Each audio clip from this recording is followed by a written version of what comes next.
Hi everyone. Um, Welcome to this exciting session on the Resuscitation Updates 2025. Um, Should be an exciting one. But it would be nice to just discuss how resuscitation is evolving. I think that's a correct word for us. It's evolving. And yeah, so welcome to our monthly webinar series. Today we're discussing resuscitation. That's exactly why we're here today, to learn the resuscitation updates of 2025. Um, so anyone who thinks the resuscitation updates were released in October 2025, you are wrong, and I'll explain why shortly. So today's session is to look at resuscitation updates and what's the new in resuscitation. Peter Jenga says in 2020. That's also wrong. Okay, so clearly no one has gotten, so I get to keep my t-shirt. Now, resuscitation guidelines were released in November 2024. Okay, and I'll explain. So ILCO is the International Liaison Committee on Resuscitation. Okay, it's the committee that determines all resuscitation guidelines globally. And they release these guidelines every 5 years. Okay. The latest guidelines from the International Liaison Committee on Resuscitation came out in November 2024. Okay. Now, all these other organizations, American Heart Association, European Resuscitation Council, and any other, all these other organizations are part of ILCO. Okay. They're part of ILCO, and what normally happens is ILCO comes up with a session guidelines, and I'll go through tell you how that process happens. So what was released last week, Wednesday, October, was American Heart Association guidelines. Okay. So how it works is International Liaison Committee looks at all the science, and you can see the ILCO looked at had 6 different task forces, looked at 19 systematic reviews, 14 scoping reviews, 30 evidence-based updates. So they looked at all the resuscitation updates from the last 5 years and came up with the recommendations. Okay. And these are the recommendations we all use globally. Okay. Now, last week, Wednesday, American Heart Association came up with guidelines on what America will do, and AHA or affiliated people will do based on ILCO guidelines. Okay, so American Heart Association did not come up with brand new guidelines. No. American Heart Association took ILCO guidelines and adapted them for volume is low. I don't know how best. Let me see if I can put the mic a bit closer. See if you can adjust it from your end. So American Heart Association took the ILCO guidelines and created the resources to teach American Heart Association courses. But the evidence and the guidelines are ILCO guidelines. The European Resuscitation Council did the same thing. They took the ILCO guidelines, okay, and adapted them for teaching in European resuscitation courses and European practice in European settings. So the resuscitation guidelines were actually released in November 2024. Okay. What was released last week is the products from AHA and the products from ERC, the European Resuscitation Council. Okay. Now, ELCO is the authoritative. So, in terms of who is the authority for resuscitation globally, it is International Liaison Committee on Resuscitation, or ILCO.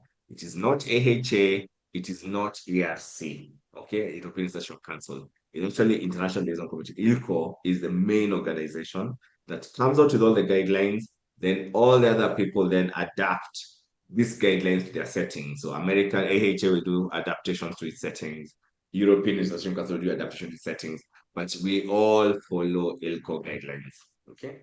Even here in Kenya, we follow ILCO guidelines. So that's the so unfortunately no one got this right. So I get to keep my t-shirts. Okay. So let's look at what actually the science came out. So if you haven't tried these guidelines, welcome to the webinar. My name is Dr. Washira with the Emergency Medicine Kenya Foundation, and we'll be running this webinar today in collaboration with Daktari Online and my willful assistant, Lily, who's in the back behind the scenes. So if you have not read these guidelines, then it's been 1 year since ILCO released the guidelines. So you should have been updating your practice for the last 1 year. But let's catch up today on what is the guidelines, because now I know you've all seen the IH and other guidelines come out. Now, the thing about resuscitation and why resuscitation is a big deal globally is, of course, yes, naturally, we all have one exit pathway in this life. And good resuscitation has the potential of bringing you back to life. Okay. Um, and I think I'm enjoying this. Let me do a quick again on the chat. I'm gonna ask what is the end goal? Yeah, what is the end goal of resuscitation? Um, okay. When do we say resuscitation is successful? Again, the person who gets this correct gets a free t-shirt. Okay, achieve ROSC, that's one. What's the end goal of resuscitation? Is one who says achieve ROSC, okay, restore circulation. Anyone else? Come on, come on. I'll take the next two, three answers and see. Yes, David Aliba, you get a t-shirt. Okay. David Aliba was the first part. Okay. You walk out of the hospital. Okay. Adrian Okech, congratulations, you also get, but t-shirt goes to one person. So Aliba, see you around for a t-shirt. Yes. ROSC is not the goal of resuscitation. Okay. ROSC is not the goal of resuscitation. The goal of resuscitation is survival to hospital discharge with good neurological outcome. Okay, that's a goal. So just because your pulse came back does not mean your resuscitation is over. Your resuscitation ends when your patient walks out of the hospital with good neurological function in the ways of testing this. Now, all these efforts that go around ELCO and all the efforts that go around discussing resuscitation to help improve patient survival to hospital discharge with good neurological outcome. Okay. Now, the numbers are terrible. Okay. In terms of survival rates. And that's why a lot of work and a lot of research is going behind the scenes to see how best we can improve these numbers. Okay. So in terms of out of hospital cardiac arrest, survival rate is 10%. Okay. Just for context, for every 10 patients who have a cardiac arrest out of the hospital, only one will survive to hospital discharge. Okay. The nine will die. Okay. So if you're practicing in the EMS space and every call you go to, you do CPR and someone dies, that's probably not necessarily 100% your fault. The survival rate is extremely low. 10%. Okay. Only one in 10 patients will survive um, in an out of hospital setting. Okay. And for those who are running EMS services, you can actually now start tracking this and see. Now, for hospitals, okay, 24% is the survival rate to hospital discharge. Okay. It's a bit much higher. So one in four patients will leave the hospital. So every code blue you get called to, every patient goes into a cardiac arrest, one in four will get to walk out of the hospital. This is in best practice settings. So the question is, what's the survival rate to hospital discharge in your facility? What's the survival rate to hospital discharge in your what's it called? In your ambulance services? Okay. Are you at 24%? Or are you at 0%? Or are you at minus? In fact, minus meaning even those who are not supposed to die. Okay. So, and these are numbers we need to start tracking. It's no use learning resuscitation guidelines. It's no use us taking so much time, save life 0%. It's no use all of us doing all these fancy things, yet our survival rate is 0%. If your survival rate in your hospital is 0%, my question is, why do you do CPR in that hospital? Okay. If your survival rate in your ambulance service is 0%, so then why do you do CPR? Okay. Because if everyone's gonna die, so you just save yourself the energy. okay? In your hospital, if everyone dies from resuscitation, then mnafanyanga CPR ya nini, okay? You should not be running CPR services if survival rate is 0%. Okay. That means you're wasting time. Okay. And maybe you should focus on those patients who are not yet in cardiac arrest and prevent them to go into cardiac arrest, because any patient in your facility who goes into cardiac arrest dies and they have with 100% certainty. So maybe prevention in your facility would be the best option. And these are the things you need to start asking as a healthcare provider. You know, you've done BLS, ACLS, or I have my certificate. I know we brag about these things, which I don't even understand why, but yes, oh, I'm BLS certified, I'm ACLS certified, but your survival rate is zero. Okay? Every patient you touch with your BLS and your ACLS dies. So what's the use of that certificate?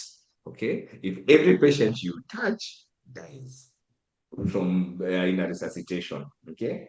So let's be proud of having our BLS certificates and ACLS certificates and have and say in my space, when I resuscitate you, I have even if it's a 5% survival rate, that's a good thing. Okay. But if every patient you resuscitate dies, so either the problem is the patient or it is you. Okay. So you may need to start looking at those numbers a bit more closely and see where the problem is. But anyway, let's discuss more. Now, among those patients who survive, approximately 85% have a favorable neurological outcome, which is the ultimate goal of resuscitation, a favorable neurological outcome. Yes, it's nice to get ROSC, but that's not the end of it. We want patients to walk out of the hospital. But as you can see, it is hard. That means you must be perfect in your resuscitation. You must be practicing best kind of resuscitation. Otherwise, wewe na mtu wa morgue, same WhatsApp group. You and the mortician are the same WhatsApp group, meaning any resuscitation you do, patient dies. Okay? So it's easy to be labeled the doctor or the death doctor or whatever, but we need to optimize our resuscitations. Let's look at the science and see how best do we optimize our resuscitations to make sure that you are not a death doctor or you have a 0% survival rate every time you do CPR. Again, you should ask yourself very many questions. Yes. All right.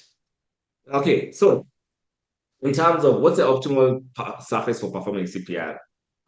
This question came up because there used to be all these CPR boards, mara sijui mnaweka vitu chini ya mgonjwa nini nini, all these funny things they used to do. Now they looked at a lot of resuscitation science, and that's the beauty about ILCO. ILCO tells you where the science came from, and as you can see when you look at a backboard compared with a hospital mattress, here not much difference in terms of compression depth um, or compression rate. Okay, so there's no difference. And there's a bit of there's the compression depth benefits for sure if you have a backboard. There's a bit of benefit in terms of compression depth, but in terms of compression rate, no difference. If you're doing it on the floor versus hospital mattress, no difference, whether it's depth or rate. If you're doing it on the floor or a farm home mattress, again, no difference in terms of compression depth and rate. Okay. So essentially, what they're trying to say is, first of all, try not to resuscitate patients on floors. There's a mattress. Okay, the floor doesn't make anything better. Okay, putting a backboard only improves on the compression depth, doesn't necessarily improve on the compression rate. And that's the recommendation from ILCO is performing chest compressions on a firm surface where this is practical and does not significantly delay the start of chest compression. As you can see, it's a weak recommendation. Activation of CPR mode in those beds that have CPR mode to increase mattress stiffness in hospital cardiac arrest. If you only have backboards in your system and use backboards during resuscitation. So this evidence was considered insufficient to suggest against their continued use. Okay. So they're not saying don't use them, they're just saying there's very insufficient evidence. Slides are at maximum, Grace. I don't know how best to zoom. Maybe check your device. How is out-of-hospital cardiac arrest resuscitation measured from the answer stated in the end goal of resuscitation, since EMS goal is get the patient to definitive care? So, Karanja, to answer your question, the outcome, at the end of the day, everyone leaves a hospital, okay? Survival to hospital discharge with good neurological outcome, okay? Now, what they look at two streams of patients. patients who were in the hospital and then went to a cardiac arrest, and patients who were out of the hospital, resuscitated, taken to hospital, and survived to discharge. So there are two separate streams, and that's what we're looking at. So those in hospital, better survival rates, 25%. Those out of hospital, survival rates are much less. That's at 10%. But that's essentially how it is assessed. It is these two guys getting in, but everyone goes to the hospital. Everyone is assessed at the end of the process. Right, good. So if you have any questions, feel free to put them in the chat or the Q&A. Now, so you can use a backboard. You don't have to use a backboard if you have a firm mattress. It's up to you. If you're using backboards, no harm. You don't have to stop using them. The evidence is weak to recommend against them. All right. Now, fit up. This is the big thing. This is the big thing that has been shown periodically to improve survival outcomes. Now, I know we all have some sing-alongs, you save a life, save a life. I'm sure there's even one from an Ijo place. Like, yes. The key thing is how do we maintain good quality CPR? So remember, your survival rate is 0%, then you should be paying additional attention here. Okay. Now, in terms of using metronomes. So metronomes, as most devices, and I'll show you, we have it in the casualty app, I'll play it next, is where you are not counting yourself now. Oh, one and two and three and four and five. There's a device that is set that plays the tune, okay, the tap, tap, tap, tap, in a way to control your resuscitation. So we are not counting, we're not assuming we have done 100 or 100 to 120. They've said none of that. Okay. Let's get devices. You can have it on your phone. Okay. You can have a ticker on your phone. You can have use the casualty app. We actually built resuscitate on the casualty app for this. And they are insisting that we are no longer counting ourselves. So we don't know to count, saying save a life, save a life. No one knows all the words. We just know save a life part. Okay. And when they use the metronome to guide resuscitation, okay, as you can see, survival to hospital discharge, significant increase. Um, this one, no study, no change, one before, after. See, in terms of ROSC, so benefiting survival to hospital discharge, benefiting ROSC, quality and compression rate, 3 patients extra survived because people use the metronome. Stop counting. Find a metronome. One and two. Yes.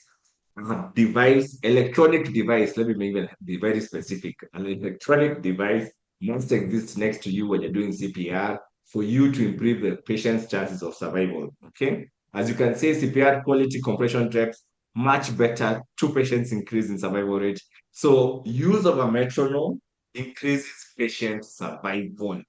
Period. Okay. Use of a metronome increases patient survival.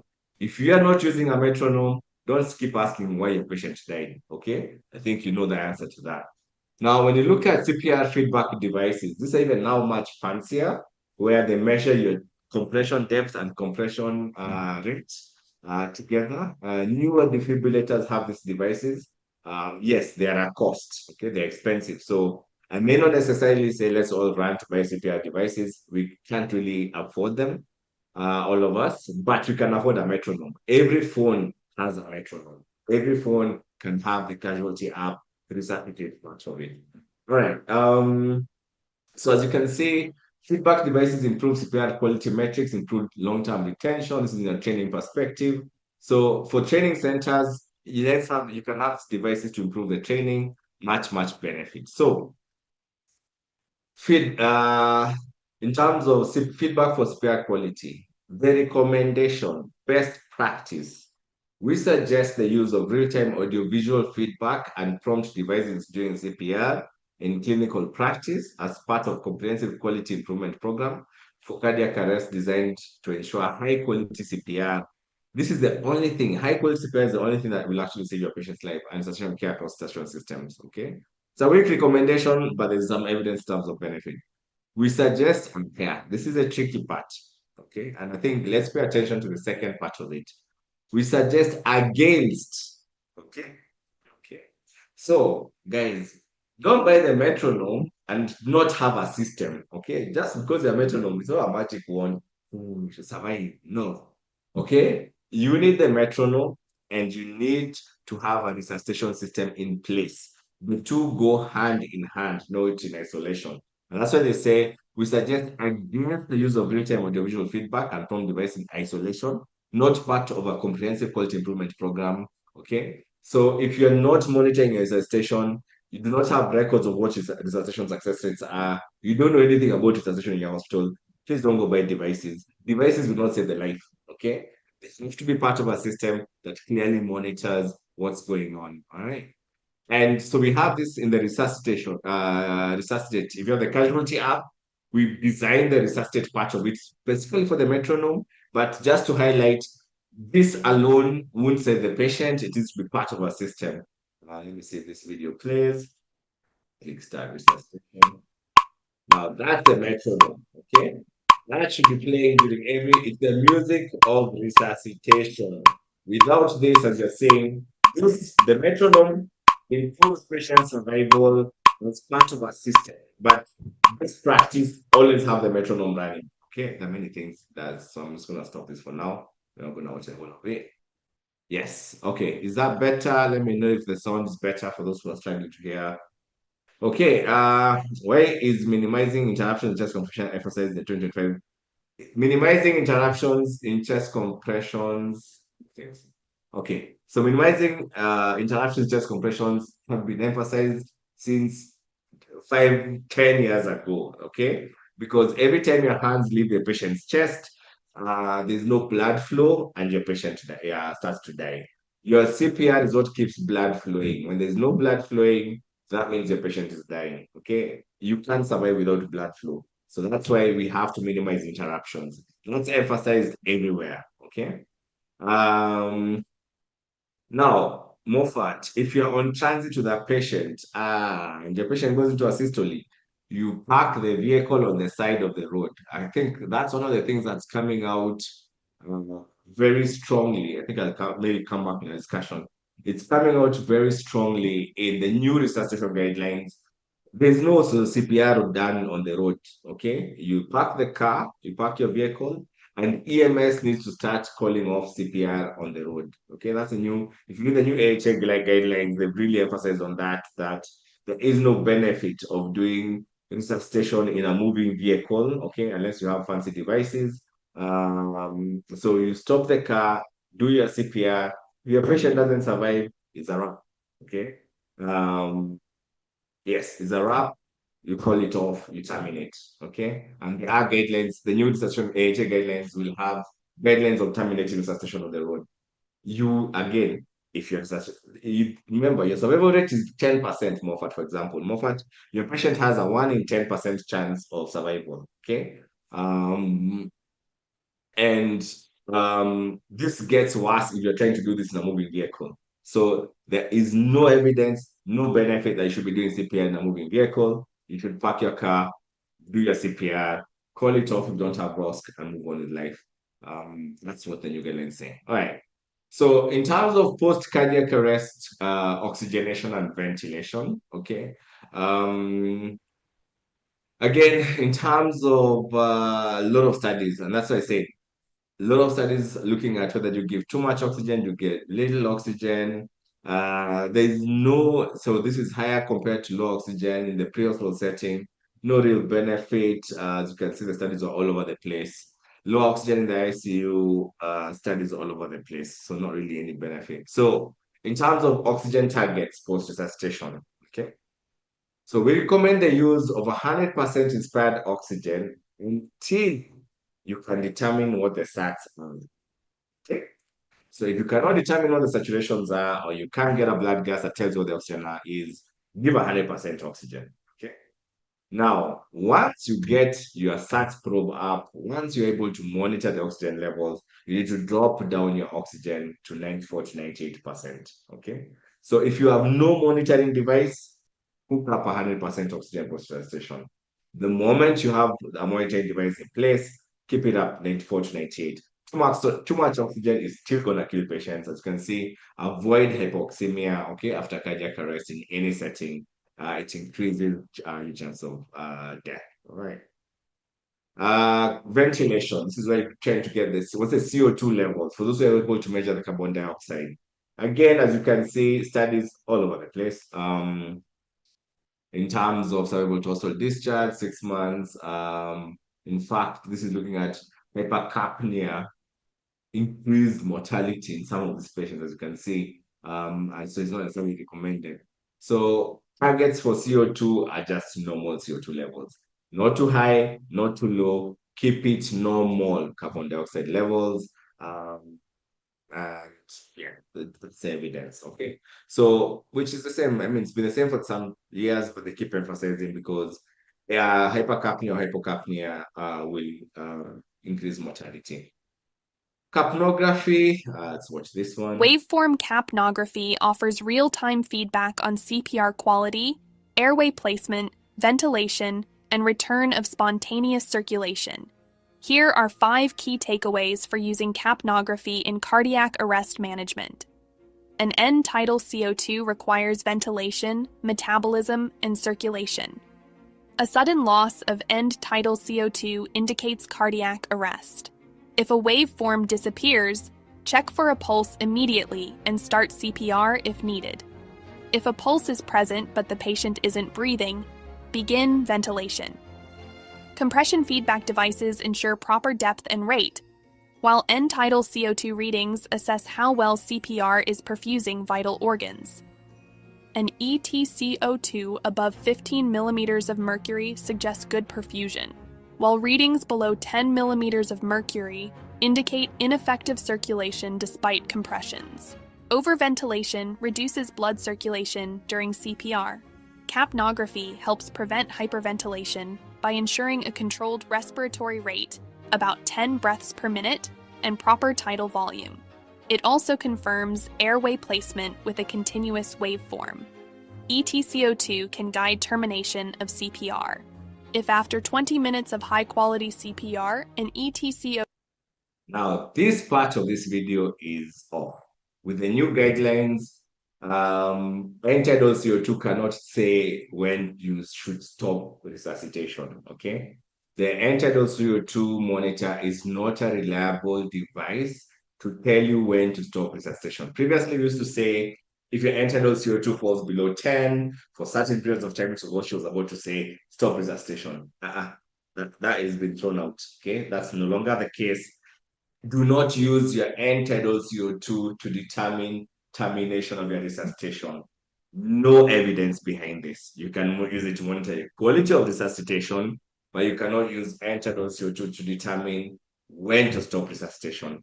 Used to be there in the previous guidelines. Now that's been thrown out of the window. No longer a recommendation to use end-tidal CO2 to determine whether to stop or continue resuscitation. That's out. Okay, good. Hi, hemodynamics. Okay.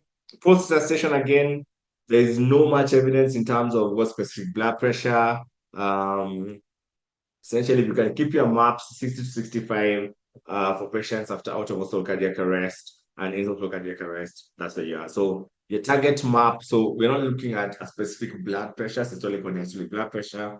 If you're able to keep your maps above 60, you're in the right direction. So whether you're using fluids, using inotropes, whatever you need to do is get your maps above 60, okay, post-resuscitation. Good. Now, cooling patients, remember that? So there was this whole thing about let's cool you, let's freeze you, let's, I don't know, do what to you. Yeah. So again, this is the thing about alcohol, and so lots and lots of science, lots and lots of studies. As you can see, very many studies looking at this. Of course, as you can see, this problem of how the evidence, terrible, terrible evidence. Okay, but if we again looking at this, it's more. But this is in terms of this is survival to hospital discharge, survival. Okay, more patients, more, okay, more, then fewer, more, fewer. So when it says more and fewer, yeah, it just says there is no evidence behind any of this stuff. Okay.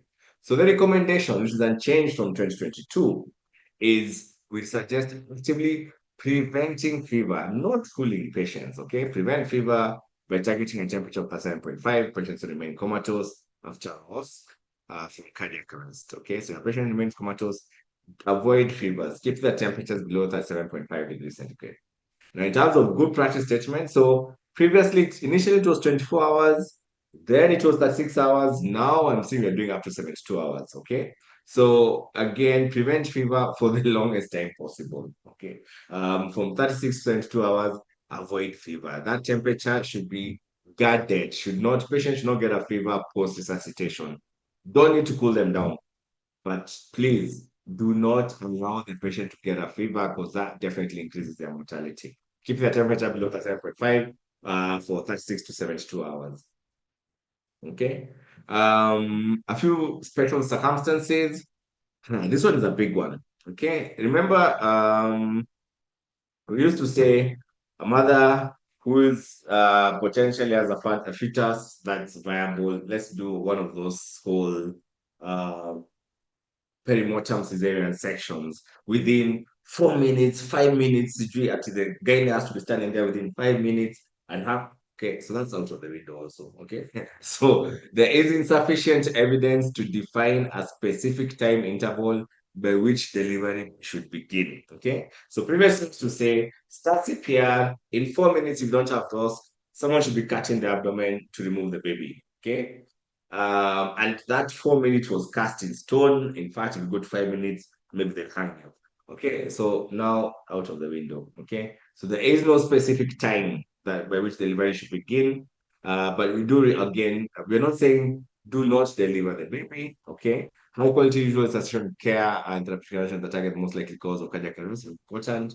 But the key thing is, the baby at some point may need to be, especially if it's a big baby and it's potentially causing aortic valve compression, then you may need to remove the baby. Now, here is the other part of it where there is insufficient evidence to make a recommendation about the use of the left lateral tilt or uterine displacement during CPR in the pregnant patient. Remember that whole, there's like a wedge, so you're doing CPR with the mother like this, or you move the baby here, then you're doing CPR on that side. Yeah. So not much evidence behind that. Sounds like good practice, but not scientific. So if it's gonna interfere in your resuscitation, do not focus too much on moving babies away or trying to put tilts and wedges and things behind. Do your CPR, do it properly. Everything else has very little evidence behind that. Aye. So it's just a quick summary. In terms of other things. So but in terms of area management, we suggest using mask ventilation. Okay, I think that's a key thing. If you're gonna put an advanced airway, we suggest a supraglottic device for also care settings. And even we suggest a supraglottic device or when done also the also cardiac arrest settings where high tracheal intubation success rates. Supraglottic. So you end up bagging the patient or you're putting a supraglottic device. All EMS services should have supraglottic devices. All your facilities should have supraglottic devices. We do not have intubation is a whole process. Equipment doesn't exist. No benefit for intubation. But if you're going to put an advanced airway, put a supraglottic device. Do not intubate your patient during resuscitation. Okay? You wait for post-resuscitation care, then you may choose to intubate then. But in terms of during resuscitation, supraglottic devices or just basic valvular mass ventilation is the best practice. This was a big one. I know we've all seen all these fancy CPI devices, and this one has caused a lot of chaos in America at the moment. Now, they have repeated and highlighted, okay, mechanical CPR devices do not work. It's the hardest part, okay? So for once, your two hands are better than any CPR device that exists out there, okay?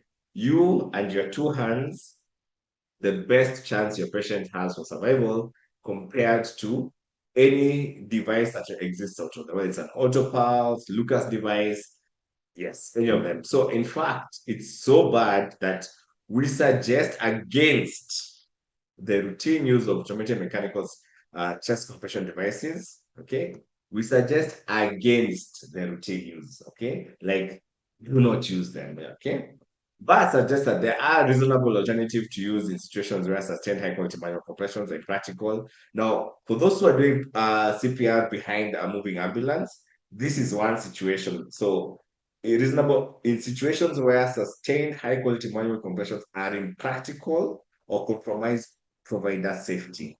So in moving ambulances, in maybe you're going down a staircase or something, I don't know, where you doing CPR with your hands can compromise the quality of chest compressions or can compromise your safety in that situation, then you can use the device. But in terms of routine use of these devices, we suggest against. Okay. It's a tough one because these devices are being manufactured left, right, and center. But the evidence shows you and your two hands and a few other people's two hands is way better and increases patient survival compared to using mechanical devices. Okay. Um, if your patient has a PE, thrombolize them. Okay. We suggest admitting fibrillation GI for cardiac arrest when PE is suspected because of cardiac arrest. Okay. So if you think it's a PE, thrombolize your patient. Okay. It's not a suggestion. If you hide this, there's a big calf there that looks like a DVT. Patient already is known to have a PE. Thrombolize your patient. Right. So some of the things that I've shown up from the AHA guidelines that came out last week. Remember, the AHA may have added a few things that were not in the ELCO one. Number one, in-hospital code teams should compromise patients, members with advanced life support training. By the way, and we all need to move away. One day, I don't know how we will clean our heads or clean our brains somehow. It's advanced life support, okay? Not advanced cardiac life support. It's advanced because it's way beyond the heart, okay? So even ambulances, I keep hearing, oh, it's an ACLS ambulance. And it does not exist. There's nothing like an ACLS ambulance, okay? It's either a basic life support ambulance or an advanced life support ambulance.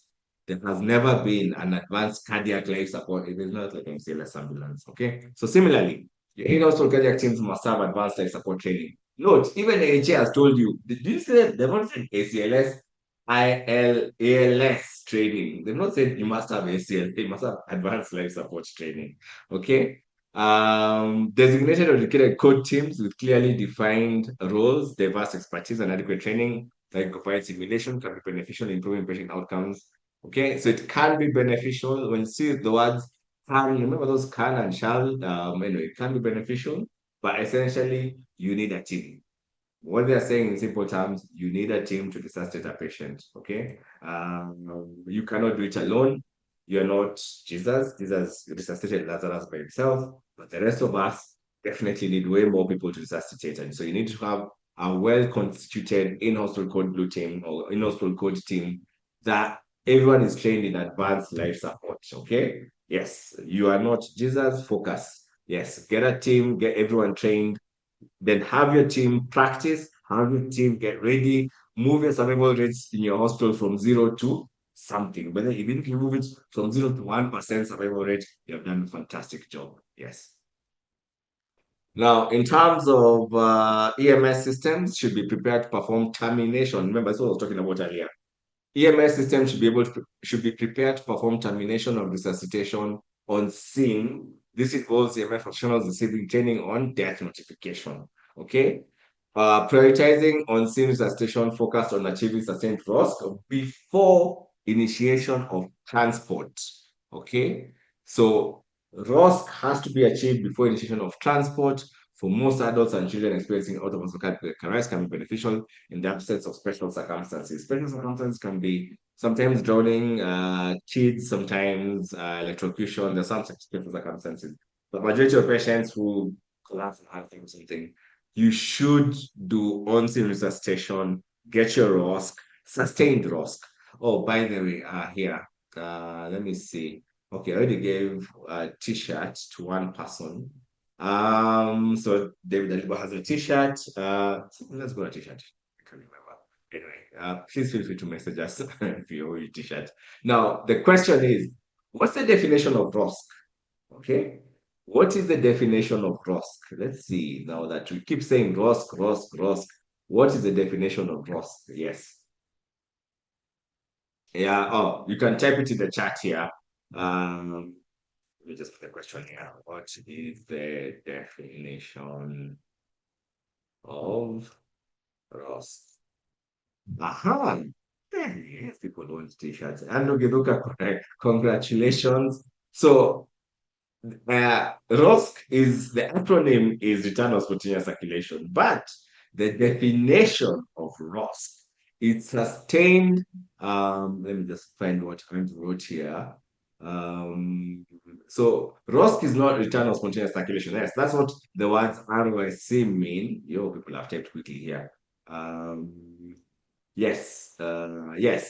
Sustained. So ROSC means you have sustained fusion for at least 20 minutes. Okay? Sustained perfusion for 20 minutes or pulse sustainable for 20 minutes. So, because you've gotten a pulse from your CPR, that is not ROSC. If that pulse continues to exist for the next 20 minutes, that's ROSC. If your pulse disappears after 5 minutes, you did not achieve ROSC. Okay? If your pulse disappeared after 10 minutes, you did not achieve ROSC. You can only say you achieved ROSC when your patient's pulse was sustained for at least 20 minutes. Yes, okay? So sustained pulse within 20 minutes is what we call ROSC. So when you've done CPR and you've got a pulse back, that's not ROSC. Okay? Please don't write ROSC achieved. No, you did not. You just got a pulse. If you want to say ROSC achieved, means your pulse has to be sustained for the next 20 minutes. That's when you can actually say ROSC was achieved. If your pulse did not say for 20 minutes, no ROSC was achieved. Okay. Quick question here, Duncan. In emergency resuscitation, where NPO status is uncertain, what is the rationale for using supraglottic air devices or proceeding directly with the tracheal patient? Given the risk of association. Now, Duncan, okay, you cannot aspirate when you're dead. Okay. First thing, okay? When you're dead, you can't aspirate. Let's start from that part. Second part of it is in resuscitation, your objective is restoring cardiac function, okay? Not breathing, not airway protection. None of that matters. You can have a perfectly good airway, not aspirated anything, but you're dead. So it doesn't really help. And we can treat aspiration. We can't necessarily bring you back from the dead if your heart is dead. Okay. So the objective of resuscitation is prioritizing cardiac CPR. Okay. The supraglottic device is actually very good because the lie just above the glottis and will prevent from aspirating. But should you inadvertently aspirate during a resuscitation, imagine if your heart comes back, we can fix aspiration, but we can't fix a dead heart. Okay. So never worry about aspiration in resuscitation. That can be fixed. Death cannot be fixed. Okay. Especially as I said, if your outcomes are 0%. Okay. So never worry about a patient aspirating. Put a spondylotic device. Hell, just even bag the patient. If they aspirate, we'll fix that. At least you got their heart back. But they could die with a perfectly clean airway. That's not really helping anyone, is it? All right, good.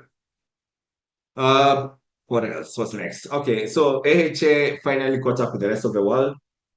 Previously, they would just say, oh, do abdominal thrusts. Now we're doing both back slaps and abdominal thrusts. This has been practiced from the Europeans for the longest. Americans just caught up with the rest of the world. So in terms of choking, you have to do the two maneuvers, back blows and abdominal thrusts. Back blows, abdominal thrusts. 5, 5, 5, 5 until patients become unconscious, then you start your BLS. Okay. That yes, welcome to the Americans. Okay, good, Maureen. So does that mean that after feeling the first pulse, one should continue to no? Uh, Once your pulse comes back, your patient you transition into post cardiac arrest care. Okay. Now, when you transition into post cardiac arrest care, that is supposed to help you sustain the pulse. Okay. So you should not continue CPR if your pulse is back. Okay. You stop your CPR, yes, but you start post cardiac arrest care. Okay. For the next 20 minutes, your focus should be on post cardiac arrest care so you do not lose that pulse. Okay. So, Rosk, yes, you've done your CPR, you've felt, oh, there's a pulse. For the next 20 minutes, you should be optimizing your post cardiac arrest care not to lose your pulse because only after 20 minutes can we say your resuscitation was successful. Before that, umekuwa tu jokes hapo. Okay, so sustained pulse post 20 minutes. When you get a pulse, start post resuscitation care, optimize your oxygenation, optimize your ventilation, optimize your blood pressures, check your reversible causes, fix things for 20 minutes. If after 20 minutes you still have a pulse, good job. If your pulse disappeared in between there, back to work, you're still not done with this patient. All right. Okay, let's look at some of the kid stuff. Okay. So babies, in terms of blood pressure targets after ROSC, again, remember, so there's a lot of focus. As I say, resuscitation does not end with ROSC. And I think that's something we want to emphasize today. Resuscitation actually ends, if you look at the whole thing, is resuscitation ends with survival to hospital discharge. That's when resuscitation ends. In the acute phase, resuscitation ends 20 minutes after your pulse came back. Then you can say, we've optimized our post-session care. Patient's pulse has sustained for 20 minutes. We can call this resuscitation a success. Before that, please, I suggest you keep working. All right. Blood pressures, again, there's a lot of discussion about what should be the optimal blood pressure post resuscitation. But I think bottom line is for kids, the recommendation is at least a systolic. So compared to in adults, you're normally talking about MAPS, the humidity of pressures between 60 to 65. In pediatrics, we're talking about the systolic blood pressure above the 10th percentile for age. Those who deal with kids will know exactly how to figure that out. But yeah, so just note the two differences. In adults, we're talking about MAPS. In kids, we're talking about systolic blood pressures, okay, above 10th percentile for age. Again, what is talking about? This is issues of airway management again, looking at should we tracheal intubation compared to back valve mask ventilation. Actually, for the guy who was asking about airways, as you can see, patients who are intubated, more of them died. Okay, the way more patients die from intubation than from back valve mask ventilation. In terms of tracheal intubation compared with back valve mask, fewer. More patients die. Using a supraglottic device compared to back valve mask, again, even that has fewer. Okay, so even from a supraglottic device, back valve mask ventilation is still champion compared to any advanced airway. As you can see, this first column up here is intubation. The second one is use of supraglottic device. And with these two devices, more patients died compared to back valve mask ventilation. So bag your patient, okay? Msiwe na haraka, msiwe na stress. Bag your patient, do not hyperventilate. 30 to 2 or one breath every 6 seconds. Keep a ventilation rate of at least 10 breaths per minute. Okay. They compare tracheal intubation to supraglottic device, and as you can see, still more patients dying. Intubation in resuscitation kills patients. Bottom line. Like I don't know how many times for the last 10 years that has been the message. Do not intubate during resuscitation. Wait for your post-resuscitation phase when your pulse is back to consider intubation. Do not intubate before then. And yes, intubation kills patients in a resuscitation, not other situations. In a resuscitation, intubation kills. Bottom line. All right. So, story mingi hapa. So we suggest the use of bag valve mask ventilation rather than tracheal intubation of stability device in the management of children during cardiac arrest in the out of hospital setting. There is insufficient quality evidence to support any recommendation for or against use of BVM in hospital cardiac arrest settings. The main goal of CPR is effective ventilation and oxygenation, whether by means of without compromising quality of chest compressions. We suggest that clinician consider transitioning to advanced airway when the team has sufficient expertise, resource agreement enable, or of course there's ROS, then you can move to that. Okay, so msiwe na haraka kuintubate wagonjwa. Ventilation rates, again, so there's no real evidence support recommendation of specific ventilation rate, but ideally keep it at 10 breaths per minute. For cardiac arrest that occurs in advanced air in place, even ventilation is more than 10 breaths per minute may be reasonable. So one breath every 6 seconds, just keep it that way. All right. This one is in the way beyond what I do, but for those who seem to be delivering infants, there's a lot of discussion about cord management. And so if you find yourself in this, I'm just gonna go. So the key thing is do not touch the cord immediately. That's essentially what they're saying.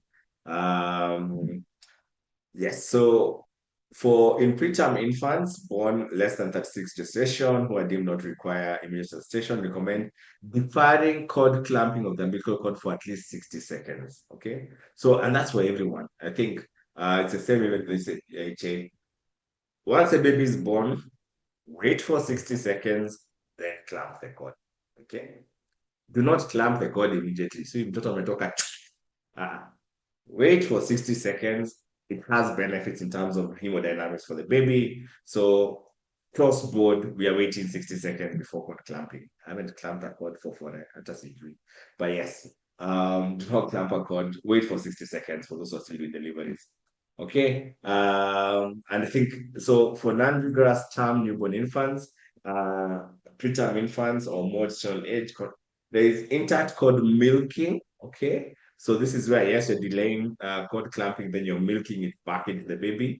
So essentially what you're trying to do is move this blood into the baby. Remember, for a baby, that amount of blood is a lot, okay, for the baby. So extra hemodynamics from that seems to be beneficial. But yeah, so we are not clamping the cord until 60 seconds. And for patient infants who may need some form of resuscitation, we are gonna milk that cord to move the blood back into the baby, see if that helps. Aha, yes, yes. New guidelines. Infant resuscitation. This, okay, is witchcraft. Okay, remember what you used to do? You're your child. Okay, do not. It is been found to be useless. Okay, okay. So if you ever see anyone touching a baby with two fingers, okay, that's a one. Okay, so you can either use one hand like that, or you can use the two thumbs and circling hands technique. Okay, these are the only two methods to resuscitate an infant. This finger thing that we used to do, sijui, mara use the middle finger, mara use the first finger, sijui, mara sijui, nonsense. We've been doing nonsense for the last 5 years, sadly. Okay. So that nonsense is out now. You either use your palm of your hand, okay, or use your two thumbs in cycling hand technique. Fingers, keep your fingers to yourself. They are not really helping anyone. So that's out. Gone, bingo, never to come back is useless. Yes. All right, I think, oh yeah, that's it. Okay, so those are the key highlights from the 2024 International Consensus on Resuscitation. As I said, these guidelines came on last year, November. Okay, what AHA has just released, let me see, yeah. What AHA has just released now, the guidelines as per American, the adoption of ILCO guidelines for American Heart Association, the adoption of ILCO guidelines for European Resuscitation Council, and but Msemakweli, the Bible of resuscitation, is the International Liaison Committee on Resuscitation, and their guidelines, those guidelines came out in November 24th November, 14th November last year, 2024. So you guys, you're like a year behind on resuscitation. So time to up our game, okay? But I think the key thing I want to remember, and I'll just go back quickly to that first slide. Okay. This. Okay. What's the resuscitation outcomes in your hospital? Okay. If it is 0%, I don't know why you bother with the CLS certificates. You should just have a nice bonfire with those certificates. Yeah, keep you warm with this rainy season. Okay. If your resuscitation outcomes are as in the pre-hospital, your target is at least 10% survival to hospital discharge. In an in-hospital setting, if your numbers are not this, then I don't know what you're doing. Okay. And how to optimize this, as we've seen, improve, create resuscitation teams. Okay. Train your resuscitation teams, get metronomes. Okay. Follow protocols, spend 20 minutes after Ross optimizing post-cardiac arrest care, okay? Optimize your quality of CPR with your CPR coaches. The CPR thing, CPR is the only thing, but from an evidence perspective, not the drugs, not all the fancy things we do. The two things, the one that has full evidence is good, high quality CPR. Not good high quality ventilation, not to do how many drugs you give this patient, just good high quality CPR. And even the new evidence shows even a machine can't do what you do. Okay. So as you go to SACS, because right now with the new guidelines, come next year, we'll all have to do our ACLS, BLS, renew our certificates are very expensive rates. But if your patient survival rate is 0%, ask yourself real questions about your certificate in your kazi gani. Okay. Right. Good. Let me see, there's some questions out here. Hi, Brian. Let's see. Milking the cord is said to be a risk factor for intraventricular hemorrhage and it currently discouraged. Has this changed? Based on the ILCO science, it looks like it has changed. We should, for patients who are preterm and for patients who, let's just quickly go that. So let me get that correct for you. Because I don't do a lot of milking of cords. So I don't know much about that. But let's see here, cord management. Okay. Uh, so we suggest against cord milking if your infant is less than 28 weeks. Okay. If your infant is less than 28 weeks, do not milk any cords. Okay. In preterm infants born below 37 weeks who are deemed to require immediate resuscitation at birth, there is insufficient evidence to make a recommendation with respect to cord management. Okay, that's different. Well, here, in preterm infants born 28 plus 0 to 36 plus 6 weeks. Okay, I guess we have this one with David babies. Gestational age, who do not receive deferred cord clamping. Okay, we suggest umbilical cord milking as a reasonable alternative to immediate cord clamping to improve infant hematologic outcomes. Individual maternal and infant circumstance should be taken into account. Okay, so if you do not do if you don't do wait 60 seconds to cut the clamp, then you milk. If you clamp the cord immediately, then you milk the whole umbilical cord. Let me see here. For non-vigorous infants, newborns, and late preterm infants, 36 weeks or more, gestational intact cord milking may be reasonable when compared to immediate cord clamping. Okay. So, Brian, thanks for bringing this up. So, it's either you wait 60 seconds and then clamp the cord. If for some reason you are not going to wait 60 seconds, then you can clamp the cord and milk the cord for non-vigorous newborn infants and late preterm infants that 35 weeks or more gestational age. Yes. But yes, please read the guidelines. They're available free online. Meriti great presentation. I've liked the patching shot on witchcraft 1 year late, but we shall catch up. Good job. Google CPR works very well. Tried it in my practice and it worked well. Yes, good, Mohammed. At least, Mohammed, you have success rates from your resuscitation. Good job. The rest of you, what's your success rate? You need to track, we need to start tracking the success rate of this CPR that we are doing. If it is 0%, then there's a lot of work to be done. And all the science and all the evidence of what needs to be done to optimize our resuscitation is here. Get the Resuscitate app on your casualty app. It will help you optimize your resuscitations. Let me see, can I still see? Yeah, is it working on my phone? Oh shucks, I have to log in. Anyway, yes. Get the Resuscitate, get the casualty app, use Resuscitate, learn to do proper CPR, and train a team. Resuscitation is, as I said, it's not a one-man or one-woman show, it's a team effort. Resuscitation ends after 20 minutes of sustained pulse, not when the rust shows up. Okay. Good job. All right, cool. Any more questions? I think that's the end of that. I think we probably have uh, one more webinar before the end of the year, which will be a game show where you get to win more and more prizes. What's your success rate? Yes, we really need to work on that. David Ngugi, 60% success rate on rocks. It was, hey, you're not sure. Wait, David, I'd like to know, is it 60% raw script or is it 60% survival to hospital discharge? Because it's with good neurological outcomes. Remember, that's the optimum. That's the optimal, yes. 60% you're working in a very good setting wherever you are at. Yes. Or you resuscitate one patient. Yes. So nice. Good job, David. Yes. So it's possible, as David has highlighted in his comment, it's possible for not every patient to resuscitate to die. Yes, but a lot of things have to be optimized as per the resuscitation guidelines. All right, good. If there are no further questions, I missed on quality of CPR. Does it remain the previous? Yeah, nothing has changed.